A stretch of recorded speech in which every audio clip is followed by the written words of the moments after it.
பிடிச்ச திருக்குறள் ஏதோ ஒண்ணு. 20 பயனில சொல்லாமை.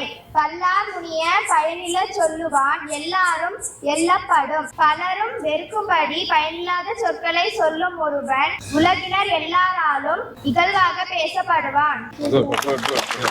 வருங்கால பாரதத்தினுடைய சிற்பிகள் ஆகிய குழந்தைகள் உங்கள் அனைவருக்கும் உங்களை எல்லாம் அழகா உருவாக்கி கொண்டிருக்கின்ற ஆசிரியர் பெருமக்கள், ஆசிரியர்களை நேசிச்சோம்னா நம்ம வாழ்க்கையில முன்னேறலாம். இதுல இப்ப திருக்குறள் 200 புத்தகம் கொடுத்தோம். 200 பேத்துக்கும் அந்த ஒரு குழந்தைகளுக்கு எப்படி சொன்னோமோ அதே மாதிரிதான் எல்லா குழந்தைகளுக்கும் சொன்னோம். அந்த விடுமுறையில சரியான வழியில நேரத்தை செலவிடுங்க அப்படின்னு சொல்லி திருக்குறளும் எழுதி விளக்கமும் எழுத சொல்லியிருந்தோம். அதுல 3 குழந்தைங்க அழகா 1330 குறளையும் எழுதி அது கூட விளக்கத்தையும் எழுதி உடைச்சிருக்காங்க. அந்த 3 குழந்தைங்களுக்கு தான் இன்னைக்கு பரிசு கிடைக்க போகுது. கோயம்புத்தூர் கட்டுநர் மற்றும் ஒப்பந்தாரர் சங்கம் உங்களுக்கு பரிசு தொகை கொடுக்க போறதே அவங்க தான். போன வருஷம் கொடுத்தாங்க, முந்தின வருஷம் வருஷம் கொடுத்துட்டு இருக்காங்க. தமிழ் மேல ஆர்வத்தினாலதான். அனைத்து நண்பர்களுக்கும் நன்றிகள் நன்றிகள் நன்றிகள்.